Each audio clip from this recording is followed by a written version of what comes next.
Here you can see I got most of the boards up, but most of them were so rusty and broken I had to hit it with an axe. After I hit it with the axe a couple times, I realized that those cross members were old bed frame posts.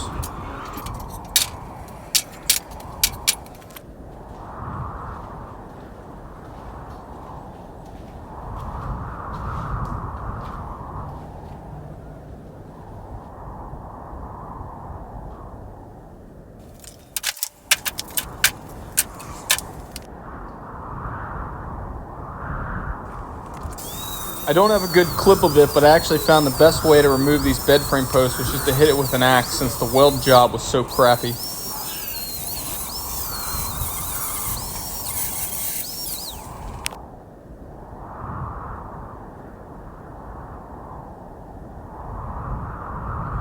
Next thing to go was this crappy little rusted axle that had tires on it the size of a go-kart.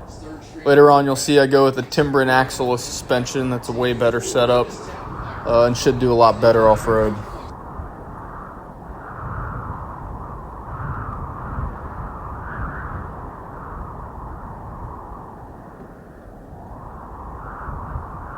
These photos are just going to my local steel mill to pick up steel. Luckily they cut it for me so I didn't have to use my ghetto roof rack. Here I just start laying out my steel after I cut it to the appropriate length.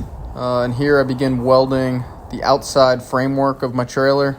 As you can see, this trailer used to be an old boat trailer.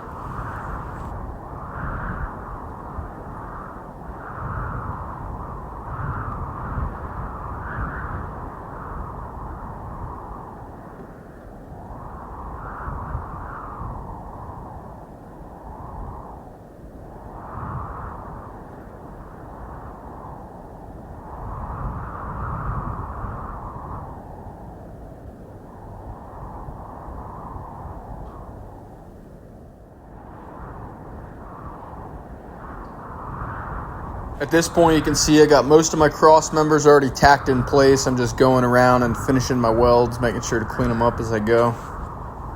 After I ripped up all my deck boards and realized that this was an old boat trailer, I had to kind of get creative with how I wanted to square up the trailer and make a nice flat surface for my camper topper to go on it. I figured the best way to do it, since the C-channel of the existing trailer is 3 by 1.5 inches, and about 1/4 inch thickness, is all that square tubing that I'm using is 1.5 inches by 1.5 inches and 1/4 inch thick. So I laid a top piece on top of the C channel and then just ran cross members, so that way I had a nice even floor.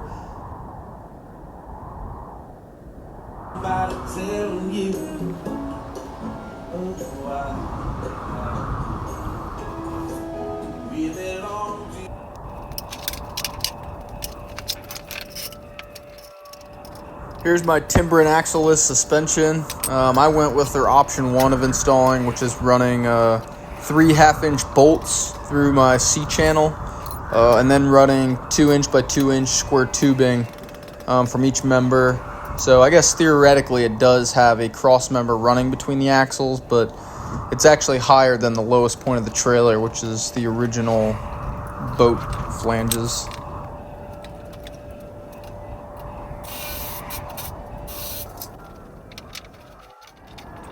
And yes, I realize at this point, you can see I'm trying to hold up my axle suspension before, as I'm trying to drill my holes in. I realize it would have been much easier looking back to just mark the holes and drill without the suspension there, which I do eventually do.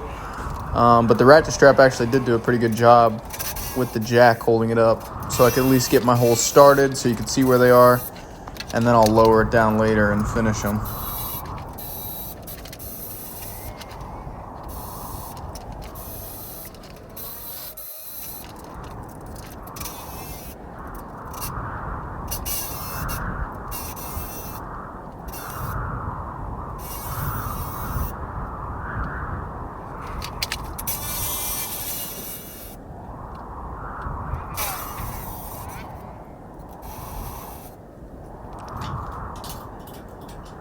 I wanted maximum lift on my trailer, so I went with their 4-inch drop spindle, which I actually really like. I wasn't sure how it would look or hold up or what it would look like with the finished product. But you'll see later on, it turns out pretty good. This is me just getting it all installed so I can line everything up, making sure it works good. Got all my bolts in. There's my spindle.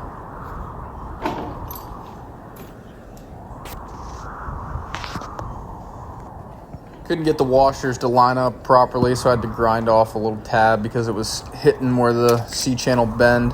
You can see right there on the left side of the screen, you can see that 2" by 2" square tubing running from axle to axle.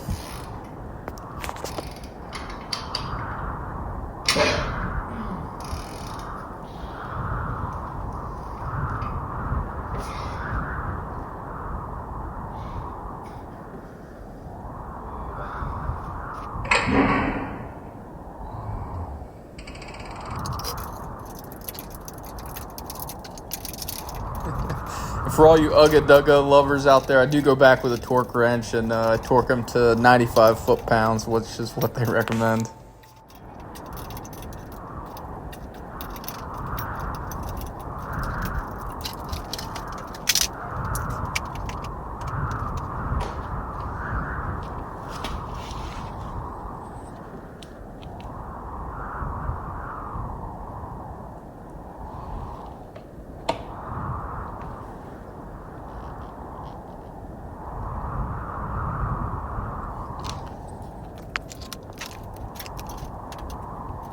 Here's me putting on the hubs that I ordered 3 trailer, same place I got the timber and axle suspension. These are a 5x5 bolt pattern. Same bolt pattern as stock Jeep wheels, I think for 2014 and up. This isn't any kind of a special hub. This is just a typical trailer hub, just with a different bolt pattern. So with Jeep wheels, I ended up having to get some spacers in order for them to clear my actual trailer frame. They do make Timberin makes a special spindle for traditional tires if you're using it for something like that. But it's a lot more expensive. It was just cheaper to get some spacers and put those on rather than buying the special spindle.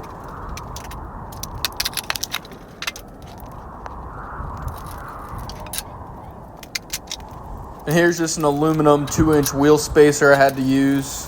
I needed a lot of spacing because the offset on stock Jeep wheels isn't great for doing a build like this. But it ends up working out pretty well. Probably 2" is definitely the minimum. I probably should have went with a 2.5. But if I need to, I can always trade wheels or something in the future. And holding up the rear of my trailer, you can see my Harbor Freight Pittsburgh 6-ton jack stands that got recalled. No, I haven't taken them back in yet. But if they can't hold up this couple 100 pounds of steel, then, well, I guess I deserve to lose my foot there.